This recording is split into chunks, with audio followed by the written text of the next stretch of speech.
Welcome. This is David Bowles, Human Meme. Today's topic, the Fonda Effect. Henry Fonda was an iconic American actor and a native-born Nebraskan. Henry Fonda was born in Grand Island, Nebraska in May of 1905. And Henry Fonda never left behind his Midwestern twang and his folksy, humble, sometimes cold, but always courageous roots. And so today, the Fonda Effect is a phenomenon that means no matter how far afoot you are from the Nebraska flatlands, the mother of the earth of you is still right here, right there, standing right under where you stand. You cannot escape the braided prairie, and you are captured by the sandhills. And you try to hide where you're from, but it serves only to embed the land more deeply in the public conscience. This Fonda effect of which I speak is a direct descendant of the Streisand effect, in a way. The Streisand effect was created when Barbra Streisand went public with a feud, and she sued a photographer who was taking photographs of her cliffside home in California.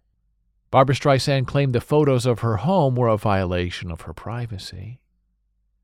The photographer disagreed, and he believed her house was a public entity that could be seen with any unobstructed eye. This photographer wasn't taking photos of Streisand inside her home. He was merely shooting photos of something anyone with eyes could see just by looking at her house. Well, Barbra Streisand disagreed, and she took the photographer to court, and she lost. The court ruled those house photos were fine to be published on the internet and everywhere and anywhere else.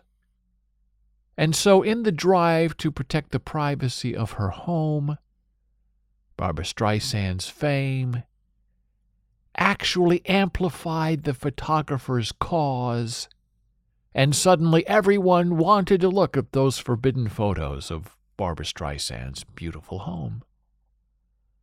And so the Streisand effect was born.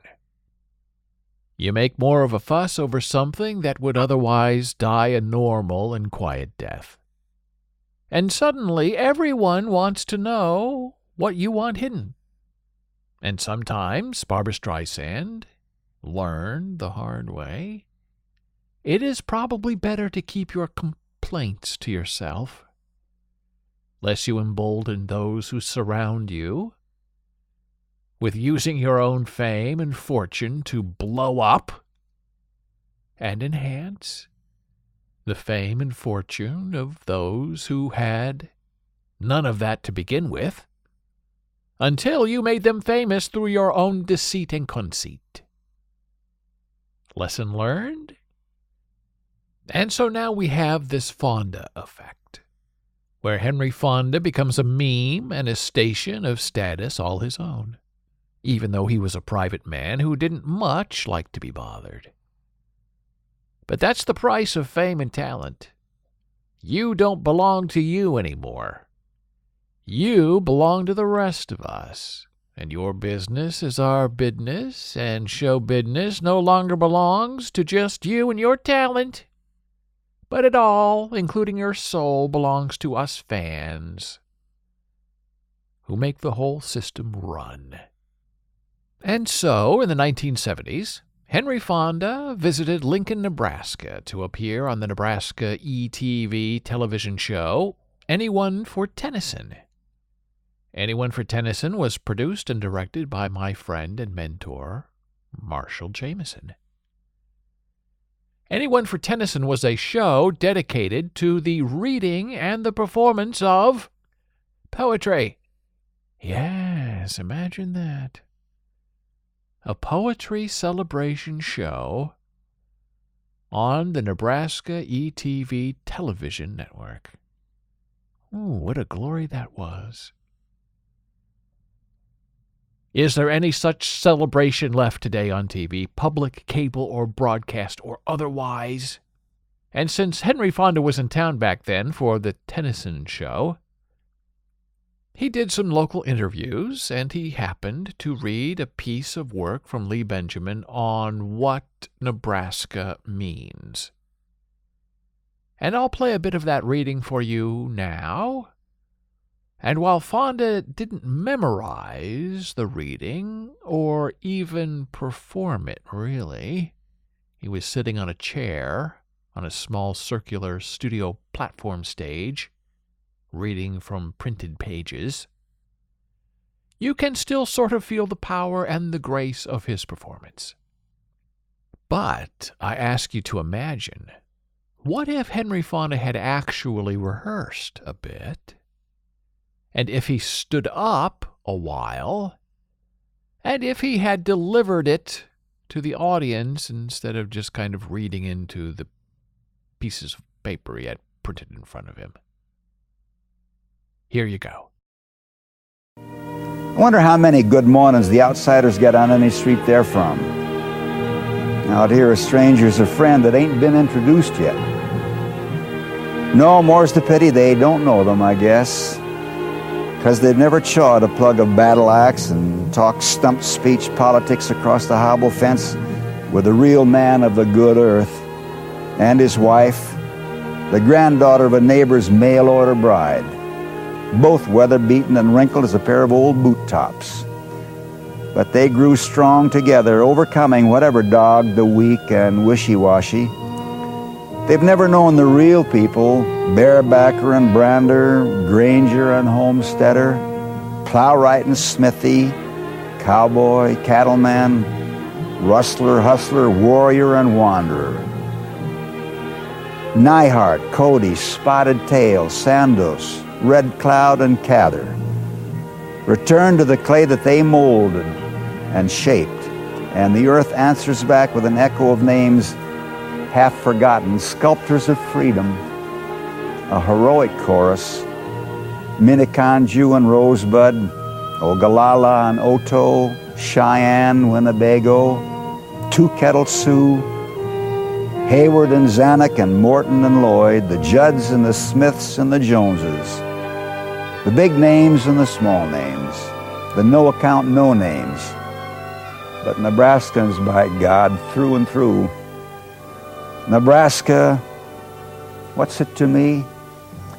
The people, the sounds and the feel, the smells and the sights, like the stars and the sea. The more that you look, the more that you see. Just open your eyes of your soul. Let them roam, Nebraska. Nebraska, what's it to me? Thank God it's home. There's no doubt Henry Fonda felt that bit of writing in his bones, and he performed it well enough, with some grace and a Midwestern elegance that is hard to define. And all of that speaks well to his talent and to the depths of Nebraska as a state and a moment of being. Today, 45 years later after that performance by Henry Fonda, we have this comedian, this different guy, some fool making a video for Vanity Fair magazine. And he's opining on what it means to be a Nebraskan. And it isn't funny, and he doesn't make any sense. This guy says people from the Sand Hills are called Sandhillians or Sandhillers or something that he made up. Never. This comedian guy says a runza is a meat Twinkie. No, never. A runza is a closed, loose meat sandwich. This comedian guy says shopping carts in Nebraska are called buggies. No, never.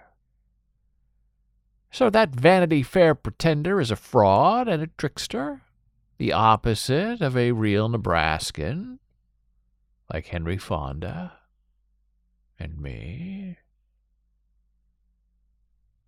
And the Henry Fonda effect should immediately dissolve that funny guy, placing him into muddy water from the Platte River and perhaps getting a shot or two of hepatitis from the Lenoma Beach pond scum. And my human meme friend, I read somewhere something about Nebraska recently that somebody said that I find absolutely true. And this person said Nebraska is a friendly enough place. As a visitor, you'll be welcomed, and you'll be made to feel right at home for a bit. But you won't be let in because you're an outsider. And you won't be befriended because that just isn't done with strangers. And that little bit of history reminds me of a time when I was visiting a friend. We were both born in Nebraska. He was from a smaller town than Lincoln. And my car was having trouble. It was smoking and leaking, and we were at his house, and I wasn't sure if I could drive my car all the way home. And my friend, older but not wiser than me, told me to just go. He didn't offer help or assistance or advice. He just wanted me out of his house by midnight, and me getting home was my problem, not his. And I understood and accepted that. And so it goes. You're friendly enough in Nebraska until you are not. And that is the way it goes with strangers and friends. You are on your own. You make your own way. To ask for help is to be weak. And that is the truth, my human meme friend. Nebraskans are great. They get the job done. They are fair. They are stoic. But they do not have time for new friendships or for surface relationships or a friendship of any meaningful kind, really, at all. You stay in your lane. I'll stay in mine. We'll get there together, but separately.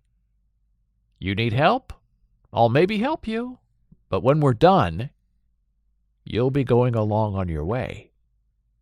You won't owe me, and I won't remember you owe me. Just leave, and leave me be, and go away. Now that attitude is quite different. That Nebraska attitude is quite different from life in New York City. You can and will need to ask someone for help in New York. And someone will help you. But you have to ask for the help because otherwise people don't want to get in your business in New York City. Life is so tough in New York, you are instantly friends with anyone who is near you. You need to cling to each other to survive. In New York, you are friends by default, by geography, by navigation. In Nebraska, you're friends by, well, maybe, we'll see, maybe friends in a few years. And so, my human meme friend, as we finish the effect of the Fonda effect, we conclude with an affectionate look back in time and a man, Henry Fonda, as a performer. Henry Fonda knew what it meant to be neighborly. He knew how to draw the line between friendship and stranger, with a toe dug in, drawing a line in the soft, dust bowl earth, a dusty earth that swirls around every newborn Nebraskan, from first filth to last breath to final being back into the grave. Knowing that no matter where we stand or how far we run away or how high we fall, we are all always still from Nebraska.